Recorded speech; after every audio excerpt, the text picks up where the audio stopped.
이 시간 우리 함께 나눌 하나님 말씀 신약성경 마태복음 7장 21절 한 절 말씀입니다. 우리 길지 않으니까요, 한 목소리로 함께 봉독하도록 하겠습니다. 나더러 주님 주님 하는 사람이라고 해서 다 하늘나라에 들어가는 것이 아니다. 하늘에 계신 내 아버지의 뜻을 행하는 사람이라야 들어간다. 아멘. 네, 반갑습니다. 우리 좌우 옆에 또 앞뒤 여러분들 한번 둘러보시고 인사하시죠. 함께 예배드려서 기쁩니다. 전혀 기쁘지 않은 표정으로 인사하시지 말고, 예. 오랜만에 보는 얼굴도 있고 오늘 또 새로운 얼굴도 있으신데요. 우리 좀 같이 좀 두루두루 인사했으면 좋겠습니다. 원래 이렇게 다 그 성격들이 다 차분한 건 아니죠. 각자의 생활에서는 또 이렇게 활기도 있고 그럴 것 같은데 여기만 들어오면 이렇게 좀 잔잔해져가지고 설교하는 제 입장에서 정말 힘든 것 중에 하나입니다. 우리 민족을 이스라엘 민족하고 좀 비교하는 그런 글들이 많이 있어요. 그리고 또 교수님들의 연구에도 이 한민족, 우리 한민족과 이스라엘 유대인들과의 유사성에 대해서 연구하시는 분들도 꽤 많이 있습니다. 특별히 이제 그 예전에 종교성에 대해서 이야기하는 교수님의 글을 보면서 참 많이 공감했던 것 중에 하나가 유대 민족, 그러니까 우리가 얘기하는 여호와, 그러니까 야훼 신앙이라고 하는데 그 구약에 나오는 그 재래 의식, 종교의 의식과 우리나라 고유의 어떻게 무속 신앙이죠. 무속 신앙의 어떤 그 재래의 규례가 굉장히 유사한 것들에 대해서 이제 비교하는 글이 있었습니다. 그러니까 쉽게 얘기를 해서 그 하나님께 드린 예배죠. 이제 구약에서는 제사라고 표현이 되는데 그 제사를 드리는 것이 성소라고 합니다. 그러니까 성막이에 성소가 있는데 그게 이제 나중에 솔로몬 이때에 이제 성전으로 이제 모바일 그 포터블에서 이제 북박이 성전으로 이제 바뀌게 되는 그 굉장히 전환을 하게 되는데 그 전까지는 그 텐트입니다. 텐트로 성막을 만들고 그 안에 이제 성소를 짓고 그 안에는 또 지성소라고 해서 그런 구조에서 예배를 제사를 드리게 되죠. 그런 어떤 성소가 있고 또 지성소가 있고 하는 그 구조들, 그러니까 성막의 그 구조와 우리나라 이제 전통이라고 하긴 좀 그렇지만 우리나라 무속 신앙에 있는 굿을 하는 굿당이라고 하는 그 구조가 굉장히 유사하다라는 것을 좀 이야기합니다. 그리고 이제 종교의 어떤 매개가 되는 신과 인간 사이의 매개가 되는 것을 우리 샤먼이라고 이제 특수한 용어를 쓰는데 그 매개가 되는 위치에 있는 사람이 유대교 야훼 신앙에선 제사장이 있습니다. 제사장만 있는 것이 아니라 우리가 구약에서 많은 예언자 선지자들을 만나죠. 그분들은 어느 날 하나님의 신이 임해서 하나님의 선지자 노릇을 하는 그런 이제 제사장은 이제 세습되는 겁니다. 계속 그 아들의 아들로 해서 제사장직이 이제 세습돼 가서 이제 제사장의 어떤 그 샤먼의 역할을 하는 그런 매개 역할을 하는 그러니까 우리 표현으로 굉장히 중보자라는 표현도 쓰는데 그 역할을 하고 이쪽 무속 신앙에서도 이 두 가지 형태의 샤먼이 존재합니다. 그러니까 세습무라고 해서 내림굿을 통해서 그 샤먼의 역할을 계속 이어가는 경우가 있고 강신무라고 해서 주로 이제 박수무당이 그런 경우가 많은데 어느 날 이제 신이 집히는 거예요. 어느 날 이제 신 들려서 이제 어쩔 수 없이 굿을 받아서 어느 날 갑자기 무속인이 되는 그런 일들이 있습니다. 그런 어떤 그 샤먼의 어떤 구조도 비슷하다라는 거. 그리고 구약에 있는 재를 뿌리는 모습이 있습니다. 회개를 할 때 재를 뒤집어 쓰고 재를 뿌리는, 그러니까 재를 사용하는 것들이 있고 또 이제 피를 뿌리는 것이 있어요. 정결함을 위해서 이제 피를 뿌리고 성소에 이제 대단 뿔에 피를 바르는 그런 부분들이 있는데 무속 신앙에서도 재를 사용합니다. 재를 물에 타서 마시는 잿물을 쓰는 그런 경우가 있고 피를 상징하는 팥을 가지고 죽을 써서 팥죽을 뿌리는, 그러니까 피를 뿌리는 그런 어떤 예식이 있습니다. 그리고 이제 이 구약에 베옷을 좀 입죠.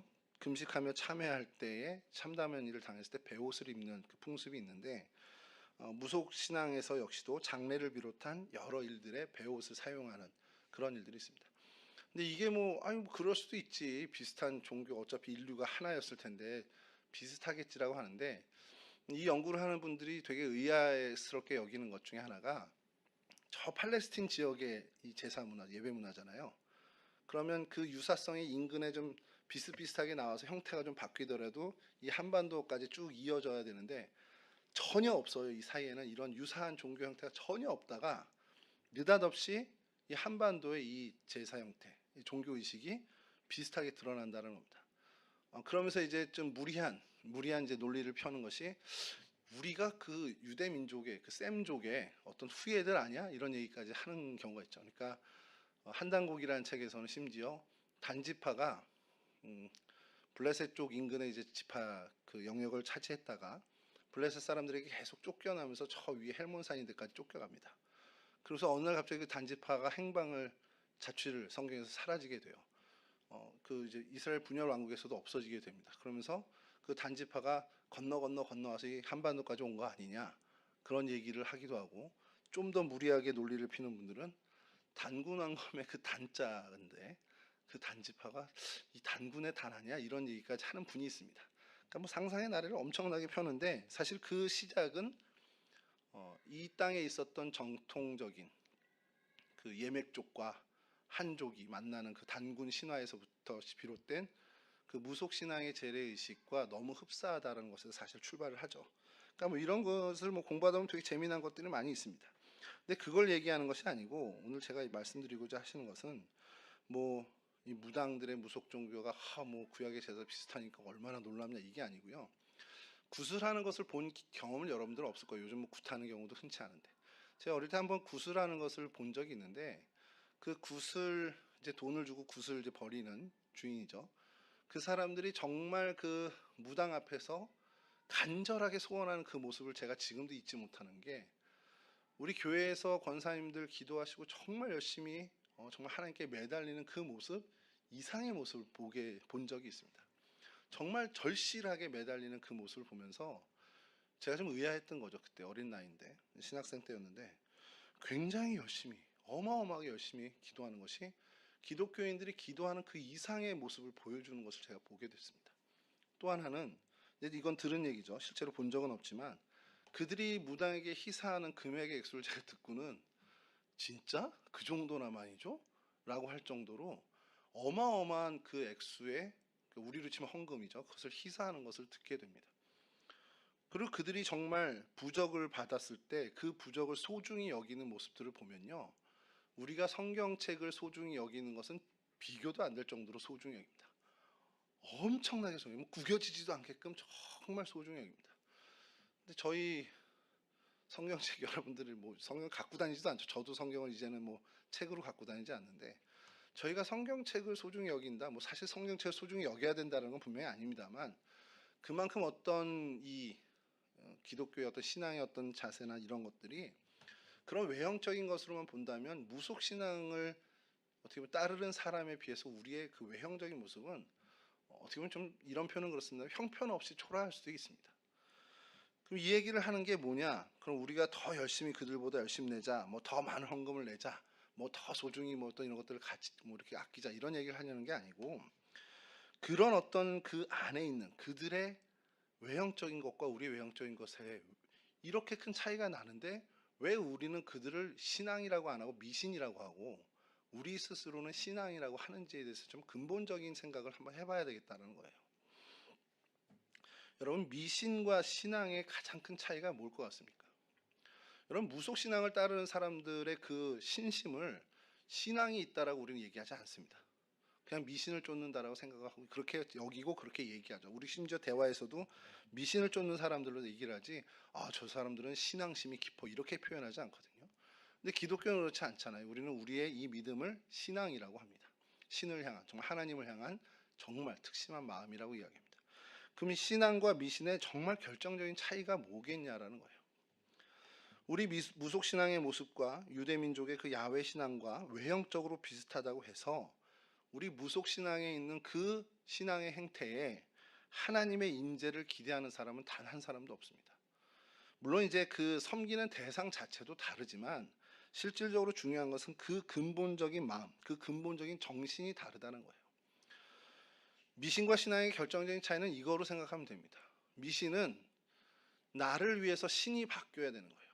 내 뜻과 내 소원을 이루기 위해서 내가 바뀌는 게 아니라, 내가 어떻게 이런 방법을 하고 이런 삶의 모습을 가져야 되는 그게 아니라 내 뜻과 내 목적이 성취되기 위해 신을 어떻게든 달래든지 협박하든지 위로하든지 신에게 알랑방구를 껴서라도 그 신이 뜻을 바꾸게끔 하는 게 미신입니다. 신앙은 그 뭐냐? 반대죠. 신의 뜻에 따라서, 신의 의지에 따라서 내 삶의 방식을 바꾸고 내 삶의 목표를 바꾸고 내가 변화되어 가야 하는 것이 신앙이라는 거예요. 그러니까 신앙과 미신의 결정적인 건 내가 바뀌는 거냐, 신이 바뀌는 거냐에 따라 달라진다는 겁니다. 그럼 여러분 이렇게 생각할 수 있겠죠. 오늘 말씀 짧으니까 그냥 좀 기대하시고 좀 들으시면 좋겠는 게, 여러분 내가 하나님을 믿는다 신앙생활을 하고 있어요. 저도 그렇고 여러분들도 그렇고 매주일 우리가 주일에 교회에 와서 예배를 드립니다. 우리는 신앙의 길을 걷고 있는 거죠. 나는 신앙인이라고 스스로 여기고 있습니다. 난 주님을 향한 믿음이 있어라고 생각하는데, 이 내가 가진 신앙이 미신인지 아닌지를 결정적으로 살펴볼 수 있는, 점검할 수 있는 것이 있습니다. 내가 하나님을 향해서 내 뜻이 이루어지기 위해 하나님 뜻을 바꿔주세요. 내 소원이 이루어지기 위해서, 내 목적이 이루어지기 위해서 하나님이 좀 바뀌어야겠습니다 라는 의식으로 우리가 하나님과 관계를 맺는다면 우리는 미신을 쫓는 사람입니다. 아무리 그 형태가 기독교이고 교회 안에 있다 머문다 하더라도 우리는 미신을 숭배하는 우상 숭배자일 수밖에 없어요. 우리가 진짜 신앙인이 되기 위해선 내가 하나님의 뜻을 묻고, 하나님의 뜻이 뭐고 하나님이 나를 향한 뜻이 무엇입니까? 라는 것을 밝혀내어서 그 하나님의 뜻을 이루기 위해 내가 절제할 것 절제하고 내가 버려야 할 것 버리고 내가 나의 신앙의 삶을, 어떤 생활의 패턴을 바꿔야 하는 것이 있다면 기꺼이 바꾸는 그런 행보를 걷는 것이 신앙의 모습이라는 거예요. 그렇게 한다면 나는 신앙인이라는 거죠. 물론 그 출발은 내 뜻을 관철하기 위해 하나님 앞에 나갈 수 있습니다. 내 마음의 소원을 두고 하나님 앞에 가서 하나님 이거 이루어 주세요, 이것 좀 도와주세요, 이것 좀 인도해 주세요 라고 정말 하나님께 매달리고 기도할 수 있습니다. 그러나 그 기도의 끝에 결말은, 그러나 하나님 내 뜻이 아닌 하나님의 뜻대로 하나님의 원대로 되기를 소원합니다 라고 마무리가 되어야 한다는 거죠. 그게 우리의 신앙의 1차 목표가 되어야 한다는 겁니다. 여러분 우리가 참된 신앙의 소유자가 되기 위해서 반드시 우리 마음에 새겨야 할 것입니다. 우리가 미신을 쫓는 우상 숭배자가 아니라 정말 하나님의 뜻에 따라 내 삶을 바꾸기 위해서, 그런 참 신앙의 길을 걷기 위해서 우리가 가져야 하는, 마음에 새겨야 하는, 반드시 새겨야 하는 것이 몇 가지 있는데, 그 첫 번째는 반드시 우리는 죽는다는 거예요. 제가 죽겠죠? 뭐 영원히 살지는 않을 거 아니에요. 죽을 겁니다. 저만 그렇습니까? 여러분들도 죽을 거예요. 언젠간 죽습니다. 자, 근데 이게 재미난 얘기를 하나 들은 것이 있는데, 모두 죽는다는 것을 다 알고 있어요. 여러분도 저도 머릿속으로 다 알고 있습니다.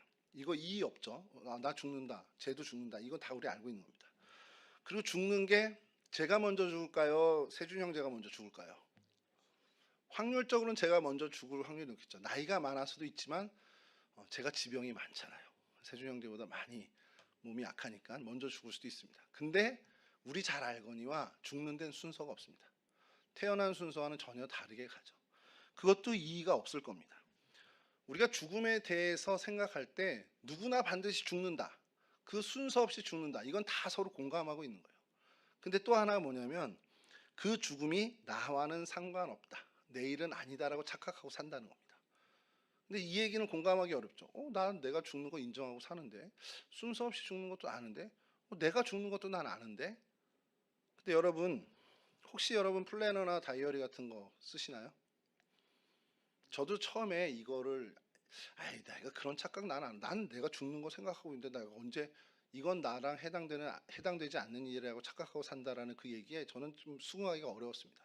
근데 제가 어디서 무릎을 탁 쳤냐면, 저도 프랭클린 다이어리를 썼었어요. 프랭클린 플래너죠. 여러분들도 뭐 핸드폰으로 쓰고 다 쓰시죠? 여러분 뭐 다이어리 꾸미기도 뭐 요즘 뭐 아이템도 많던데, 다꾸라고 해가지고 뭐 다이어리 꾸미기 막 스티커도 나오고. 가장 이제 인접한 계획이 뭐가 있습니까? 세준 형제는 뭐 내일이나 모레 요번 주 중에 뭐 계획한 거 있어요? 웨딩 플래너 만나는 일 언제죠? 그게 요번 돌아온 토요일? 다른 분들은요? 적어놓은 거 없어요? 난 내일 없이 살아, 오늘만 살아, 이런 사람 아니죠? 제일 무서운 사람이잖아요. 나는 오늘만 산다.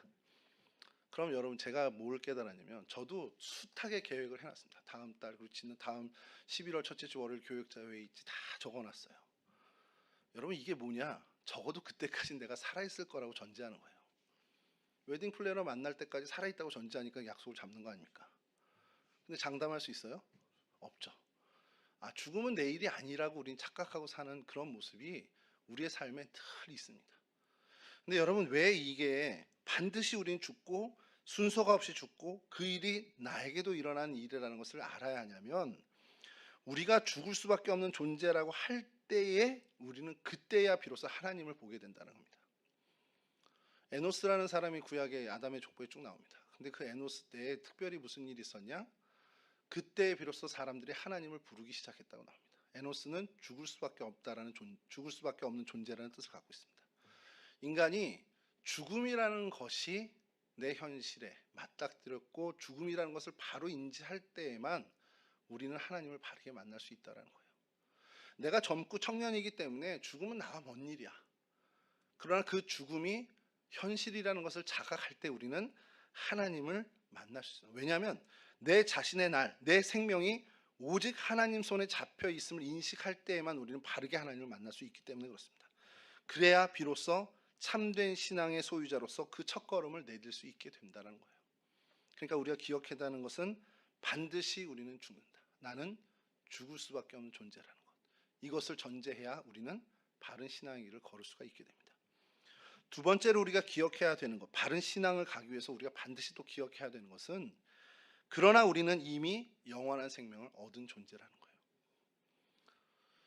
주 예수 그리스도를 믿는 믿음으로 여러분과 저는 영원한 생명을 이미 부여받은, 구원을 얻은 사람들입니다. 믿으시죠? 아멘 해도 괜찮습니다. 누가 아멘 한다고 막 뭐라 그러지 않고 눈총 주지 않으니까. 여러분들, 이게 왜 중요하냐? 구약에 보면 재미난 얘기가 있습니다. 마태복음 22장에도 나오는 얘기인데, 반복되는 나오는데, 하나님이 항상 당신을 표현할 때 나는 아브라함의 하나님이요 이삭의 하나님이요 야곱의 하나님이다 라고 표현을 하세요. 예수님은 또 그것을 하면서 이야기합니다. 그러면서 무슨 얘기를 하냐? 하나님은 죽은 자의 하나님이 아니라 산 자의 하나님이다 라고 얘기를 해요. 그러니까 이게 조금 애매한 겁니다. 아브라함도 이삭도 야곱도 이미 옛날 사람인데 왜 자꾸 산자의 하나님이라고 그러죠? 이 본문이 굉장히 해석하기가 어려워요. 근데 이게 무엇을 얘기하냐? 중요한 건 하나님은 산자의 하나님이라는 것. 그럼 이게 뭘 얘기하냐? 산자의 하나님이시라는 걸 전제하고요. 그 산자의 하나님이 아브라함의 하나님이고 이삭의 하나님이고 야곱의 하나님이면 이게 모순이 될 수밖에 없잖아요. 아브라함이나 이삭이나 야곱이 죽은 사람이면. 그런데 이미 그들은 영원한 생명의 사람들. 그러니까 아직도 그들은 산자라는 것, 죽지 않는 자라는 겁니다. 아브라함도 역시 이제 지금도 살아있는 자고, 이삭 역시도 지금도 살아있는 자고, 야곱도 이미 영원한 생명을 얻은 살아있는 존재라는 겁니다. 그 하나님, 그러니까 하나님이 우리에게 이야기하시는 것은 우리가 구원을 얻은 사람이라면 영원한 생명을 얻은 사람이라는 것을 우리가 인지하고 살아야 한다는 거예요. 근데 이게 왜 중요하냐면, 제가 이제 저희 아이도 키우고 있고 여러분들과 청년들도 많이, 이전에 교회에서 청년부를 담당하면서도 많은 청년들을 보면서 이 친구가 공부를 제대로 시작하는 때가 있어요. 어느 청년이 딱 보면은, 중고등부 학생도 그렇고.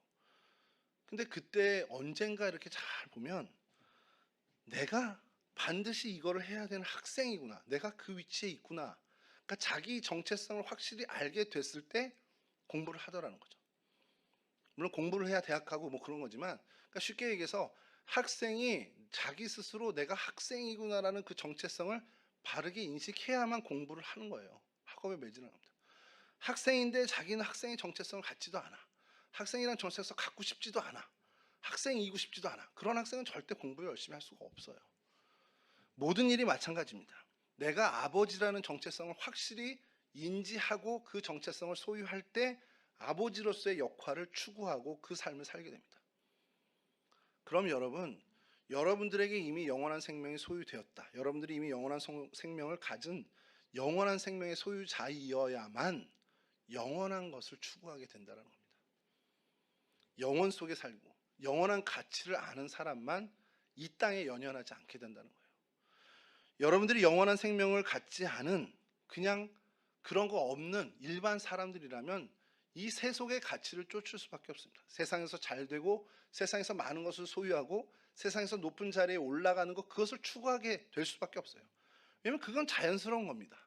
이 땅에 속한 사람은 이 땅의 것을 추구하게 돼 있어요. 그러나 영원에 속한 사람들이라면 이 땅의 것이 아닌 영원한 것을 추구하게 되죠. 여러분, 성경에 나타나는 베드로나 바울은 세상의 기준으로 보면 정말 저주받은 사람들일 수밖에 없습니다. 그들의 말로가 어떻게 됐습니까? 십자가에 거꾸로 죽음을 당하고 누구는 목베임을 당해서 죽게 됐어요. 그들이 이 땅에 살려면 얼마든지 부유하게 살 수 있는 방법들이 있었음에도 불구하고 그것을 다 포기했죠. 세상의 것이 별로 덧없음을 알기 때문에 그래요. 영원한 가치에 속해 있던 사람이기 때문에 영원한 것을 추구할 수 있었다는 겁니다. 그럼 오늘날의 여러분들은 어떻겠어요? 여러분들이 영원한 가치를 제대로 알고 내게 영원한 생명이 주어졌고 난 영원에 속한 사람이라는 것을 인지하는 그 정체성을 갖고 있을 때에만 세상의 사람들의 부귀영화, 세상 사람들이 얘기하는 성공에 현혹되지 않고 살아갈 수 있습니다. 영원한 가치를 추구하면서 살 수 있는 유일한 길은 내가 영원에 속한 그 정체성을 바르게 가져야 된다는 거예요. 그러니까 여러분, 반드시 내가 죽는다는 것, 그것을 인지할 때 하나님을 바르게 붙잡고 하나님을 찾을 수 있게 되고요. 그 하나님이 계신 영원한 가치 속에 내가 존재, 그 내 영원한 가치라는 내 존재가 거기에 정체성을 가질 때에만 우리는 영원한 것을 추구할 수 있는 사람이 된다는 사실입니다. 그리고 중요한 마지막은 그런 신앙의 소유자로 살기 위해 그 하나님이 내 삶의 자리에 늘 함께 계신다는 걸 인지해야 한다는 거예요. 즉 임마누엘의 하나님을 깨닫고 살아야 한다는 겁니다. 하나님에 대해서 얘기 듣고 그래 참 좋은 분이야, 정말 사랑의 하나님이고 은혜의 하나님이야 알지만 그분이 나와 동떨어지는 그냥 멀리 계신 타자라면, 전적인 타자라면 그게 무슨 의미가 있겠습니까? 그 하나님이, 내 생명을 주관하신 하나님, 내게 영원한 생명을 부여하신 그 하나님이 지금 내 삶의 자리, 이 자리, 이 순간에 나와 함께 계신다는 믿음이 있을 때에만 우리는 바른 신앙의 길을 걸어가는 신앙의 삶을 살 수 있다는 거예요. 여러분, 아주 오래전입니다. 여러분 뭐 태어나기도 전일 텐데 우리나라에 성철 스님이라는 유명한 스님이 있었어요. 근데 이 조계종 종정으로 계셨던 성철 스님이 입적하시는 게 돌아가시 전이죠. 희한한 말을 남기고 가셨습니다. 산은 산이고 물은 물이다. 이러고선 돌아가셨어요. 이게 엄청나게 한국 사회에 회자가 됐습니다. 산은 산이고 물은 물이다. 그러니까 두 가지 면에서 이게 회자가 된 건데, 야 이거 너무 뻔한 내용 아니야? 산은 산이고 물은 물이야. 이게 뭐 특별한 얘기가 아니잖아요. 너무 뻔한 얘기를 하고 돌아가셔서 주목이 됐고, 또 하나는 그 대단한 선사인 그 성철 스님이 이런 얘기를 했으니 이게 엄청 오묘한 뜻을 갖고 있는 거 아니야? 그러면서 온 사람들의 집중이 됐습니다. 저도 뭐 그거에 대해서 한참 이제 생각을 해봤는데, 그래서 알아본 것이 이게 성철 스님이 처음 한 말은 아니고요. 금강경 오가해라고 해서 이제 5명의 선사가 금강경을 해석한 책이 있는데, 그 중에 이제 야보라는 선사의 말 중에 산시산 수시수 불제가처라고 해서 산은 산이고 물은 물인데 부처가 어디 있단 말이냐, 이런 뜻을 이제 한 것을 인용한 겁니다. 그러니까 이게 뭔 얘기냐면 불교에서 이제 불심의 단계를 이야기하는 거. 첫 번째 불심은 그냥 산은 산이고 물은 물이다라는 그냥 우리 일반적인 살아가는 거예요. 이거는 뭐 마이크고 이거는 강대상이고 그냥 보이는 대로 보는 겁니다. 근데 이제 두 번째 단계를 가면 산은 더 이상 산이 아니고 물도 더 이상 물이 아닌, 모든 만물은 하나이기 때문에 산도 물이 되고 물도 산이 되는, 정말 모든 것이 하나가 되는 그런 단계에 오른다는 거예요. 이게 불교의 신앙이죠. 그러니까 이제 석가모니를 만나게 되면서 그 희열을 느끼고, 이제 거기서는 특별히 법열이라고 얘기를 하는데, 그런 단계에 가면서 온 세상이 다 막 그냥 은혜로운 거죠. 우리 표현으로 하면 다 좋아 보이고, 산도 더 이상 산이 아니고. 이제 그 단계가 근데 끝이 아니라 한 단계 더 나가야 되는 것이 득고라고 해서 견성이라는 그 단계인데, 산은 산이 다시 되고 물도 다시 물이 되는 겁니다. 근데 이게 이전에 그냥 산이 산 그 자체였던 그 단계가 아니라 산이 산으로서의 산이 되고 물이 진정한 물로서의 물이 되니 그 안에 모든 것이 다 부처가 임하는 일이 된다는 거예요. 그러니까 이게 좀 복잡하긴 한데, 이 얘기를 들으면서 그 얘기를 이 오도의 경지에 오른 얘기를 한 거구나. 산은 산이요 물은 물이라. 그게 이제 한참 이제 회자되고, 그러면서 많은 이제 저희 신학생 때인데 그게 많이 이제 해석이 되고 이야기됩니다. 그런데 이와 비슷한 일이, 아니 거의 같은 단계의 일이 기독교 신앙에도 일어난다는 거예요. 여러분, 그냥 내가 교회에 등록하고 교인으로 살아갑니다. 그냥 그리스도인이라고 스스로 생각하고 살아가지만 그냥 세상 사람과 하등 정말 구분되지 않는 삶을 살아가요. 그냥 그렇게 살아갑니다. 그냥 직장에서도 직장의 일이 그냥 내 돈벌이고 밥벌이가 되는 거고, 교회도 그냥 뭐 가야 되니까 가는 거고, 이렇게 되다가 소위 말하는 성령 하나님의 체험을 받게 돼요. 성령 체험을 하고 많은, 정말 우리 표현으로 은혜를 받게 되면 뭐 불교에서 하는 법열 이상의 어떤 희열을 우리가 느끼게 됩니다. 정말 모든 게 다 은혜롭죠. 저 사람이 뭐라고 해도 은혜롭고, 내 살아가는 정말 숨쉬는 들숨 날숨 하나도 정말 하나님의 은혜고, 이런 단계에 오르게 되죠. 그때가 정말 위험할 때일 수도 있는 게, 그때 막 신학교를 와요. 제 신학교 동기들도 보면 직장생활 잘하다가 갑자기 은혜 받고, 더 이상 아무것도 무가치해, 하나님만 가치가 있어, 하나님의 일만 정말 의미 있어, 이러면서 신학교로 오게 된 친구들이 있었습니다. 그러니까 그런데 사실 근데 거기서 끝이 아니고, 그것을 넘어가서 불교의 세계는 오도의 경지라고 얘기할 수 있는 만한 것들이 우리 가운데 벌어지는데, 그제서야 이제 성령 하나님의 인재를 경험하며 그 희열을 느끼고, 모든 것이 이제는 차분하게 가라앉으면서 더 이상 내 직업과 내 삶의 자리가 그냥 세속의 것이 아니라, 그 자리 역시도 하나님이 임하시는 자리, 하나님이 함께하는 자리, 그리고 하나님의 일하시는 자리로 보여지게 된다는 거예요. 그러니까 그때는요, 모든 것이 다 성직입니다. 그 직업이 거룩해서 성직이 아니라, 내가 하나님의 사람으로 거룩함을 입었기 때문에 이 거룩한 존재가 일하는 것이 하나님의 영광을 위해 일하기 때문에 그 모든 일이 성직이 되는 거예요. 그게 사실은 우리가 추구해야 되는 그리스도인의 마지막 단계입니다. 내가 하는 일이 그저 세상의 밥벌이 생계 수단이 아니라 하나님의 뜻을 실현하는 수단이 되고, 하나님의 역사를 이루는 하나님의 역사의 자리가 되어야 한다. 그러니까 내 직업이 나의 소명이 되고, 하나님이 나에게 맡겨주신 사명이 되는 그 자리가 되어야 한다는 거예요. 그러니까 그 전에 그냥 내 밥벌이로서 내가 전공 이거 했으니까 이 밥벌이 이 취직했으니까 여기서 그냥 월급 받는 거야, 이런 차원이 아니라, 하나님이 나를 이렇게 해서 인도하셔서 이 자리에 심으셨으면, 이 자리에서 내가 하나님의 기쁨을 위해, 하나님의 영광을 위해 가야겠다. 이 결단으로 더 이상 이 직업이 그저 생계의 수단으로만 있는 것이 아니라, 더 나아가 하나님의 뜻을 발현하고 하나님의 뜻을 이루는 그러한 삶의 은혜의 자리, 하나님의 사명의 자리로 삼게 된다는 겁니다. 그럼 그것이 바로 성직이죠.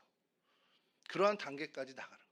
이거 우리 많은 표현으로 합니다. 삶의 자리가 예배의 자리가 돼야 돼. 뭐 여기서만 예배 드리는 게 아니라 우리의 생활이 하나님께 드리는 예배가 돼야 돼. 이런 얘기들도 다 동일한 이야기예요. 그렇게 하나님이 우리의 삶 가운데 함께 계신다라는 것을 우리가 알 때, 그러니까 내 이 하는 일, 내가 정말 컴퓨터로 워드 작업하고 엑셀 작업하는 이 모든 일도 하나님이 나와 함께 하셔서 하나님의 뜻을 준행해 나가는 그 일에 도움이 되는 하나의 작업이다라는 것을 인지할 때, 그렇게 임마누엘의 하나님을 우리가 의식하고 살아갈 때, 우리의 삶이 하나님의 뜻을 이루는 신앙인의 거룩한 발자취를 걸어갈 수 있게 된다는 겁니다. 그렇게 될 때 우리는 더 이상 미신 숭배자, 우상 숭배자가 아닌 하나님의 뜻을 이루는 정말 신앙의 어떤 거룩한 자, 신앙인, 정말 하나님을 예배하는 하나님의 백성이 될 수 있다는 것이죠.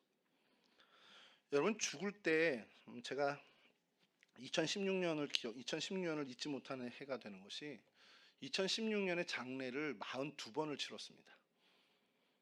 뭐 별로 이렇게 52주예요, 1년이. 52주가 1년이 52주인데 42번, 그러니까 42번의 장례를 이제 집례를 하게 됐는데, 매주 간 겁니다. 매주 거의 10주만 빼고는 매주 장례를 집례를 한 거죠. 그 해에는 그냥 검은 양복을 늘 입고 다녔던 것 같아요. 교회에 출퇴근할 때. 자, 근데 제가 임종도 그래서 수차례 봤죠. 임종하시는 권사님, 집사님들을 만나고 마지막에 위로하고, 그런 경우도 이제 보게 됐는데, 그 해에 한 10대여섯 분을 제가 임종을 본 것 같아요. 그 해에만. 근데 그분들이 한 분도 빠짐없이 후회하는 것은, 목사님, 내가 그때 거기 투자해서 그럼 한 5억을 더 벌었을 텐데, 내가 그때 고덕에 집을 샀으면 지금 30억이 올랐을 텐데, 이런 거 후회하는 분은 단 한 분도 없습니다. 그분들이 후회하는 거의 모든 것은, 내가 우리 아들한테 심한 말 했어, 내가 그때 보듬어주면 저 녀석이 저렇게 신앙 방황하지 않았을 텐데, 내가 우리 손자한테 사랑한다는 말을 못했네, 미국에 있는 우리 아들한테 전화도 못했네, 사랑해야 될 사람들에 대해서 사랑하지 못했던 그것이 후회로 남지, 이 땅에서 이루고자 했던 것들에 대한 후회를 하는 분은 한 번도 못 봤습니다. 마땅히 사랑했어야 할 사람, 마땅히 내가 정직해야 됐을 때 정직하지 못했던 것, 마땅히 하나님 앞에서 신앙인으로 살아가야 했음에도 그 신앙인으로 살아가지 못했던 그 일들, 그런 것들을 후회하는 모습들을 보게 됩니다. 여러분, 이런 후회가 남지 않은 삶을 살기 위해선 우리가 매일매일의 삶 속에 미신 숭배자나 우상 숭배자가 아니라 하나님 뜻에 맞춰 내 인생을 바꾸고 내 인생의 목표와 내 방향을 바꿀 수 있는 진짜 신앙인으로 살 때에만 우린 이런 후회를 안 남길 수 있습니다. 물론 저도 자신 없습니다. 아무 후회 없이 하나님 앞에 가겠다? 어쩌면 불가능한 얘기일 수 있습니다. 그렇다고 우리가 포기해서는 안 되잖아요. 그래도 그 방향은 놓치지 말고 가야죠. 그래, 이 방향이 맞는 길이고 이 방향이 맞는 하나님이 원하시는 뜻이라면 끝까지 완주 못하더라도 그 방향은 놓치지 말고 가야 될 필요가 있다는 겁니다. 이 땅의 것에 현혹되지 않는, 세상 사람들이 얘기하는 그 성공, 그거에 휘둘리지 않고 진짜 하나님이 말씀하시는 성공, 하나님 편에서의 성공을 추구하며 살아가는 그 영원한 것을 추구하는 인생이 되어야 되지 않겠냐는 거예요.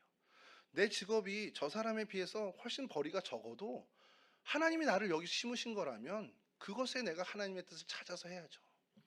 저는 많은 목회자들에게 이런 부분들이 참 감사한 것 중에 하나가, 제가 고등학교 동기들, 지금 제 나이 또래 친구들 웬만하면 다 부장, 팀장급을 달고 있는데 그들의 수입에 비하면 목회자들이 갖는 급여는 뭐 비교할 수가 없습니다. 그럼에도 불구하고 왜 이 일에 우리가 끝까지 충성을 다하느냐? 하나님이 우리를 심으신 목회자들 그 각 교회에 심어서 정말 하나님 안에서 그 진리의 길을 걷게끔 하셨다는 거죠. 그걸로 된 거예요. 이 땅에서 뭐 몇백만 원 덜 벌면 어떻습니까? 그게 우리에게 무슨 의미가 있겠어요? 여러분들도 좀 그랬으면 좋겠어요. 우리 청년들이 많은 연봉, 그리고 세상에서 성공한 삶, 뭐 해외 골프 여행 다니고 이런 걸 부러워할 게 아니라 내가 하루하루 진리의 삶 속에서 살아가는 거, 하나님의 기쁨이 되고 하나님께 영광을 돌리는 매일매일을 살아간다라는 것으로 만족하고 기쁨을 얻었으면 좋겠다는 거예요. 내 인생을 통해서 하나님이 기쁨을 얻으신다. 그럼 하나님이 기쁨을 얻으실 때 가만히 계시겠습니까? 세상이 줄 수 없는 기쁨, 세상이 도무지 흉내낼 수 없는 하나님만이 주시는 기쁨이 있습니다. 그 기쁨을 얻고 살아가자는 거예요. 그게 우리를 진짜 행복하게 하니까. 그런 행복한 인생으로 살아가는 참 신앙의 길을 걸어가는 여러분들이 되었으면 좋겠습니다. 여러분들의 시기, 청년의 시기는 여러분들의 인생의 가치관과 세계관이 형성되는 중요한 시기입니다. 그 세계관의 중심에 무엇을 놓겠습니까? 세상 사람들에게는 성공, 그 기준을 놓지 마세요. 하나님이 말씀하시는 예수 그리스도께서 그 중심에, 여러분들의 세계관과 인생관의 중심에 계셨으면 좋겠습니다. 그래서 진짜 행복을 찾아가는, 하나님으로부터 얻는 참 행복과 참 기쁨을 얻고 그 속에서 거하는 정말 거룩한 인생들이 되었으면 좋겠습니다.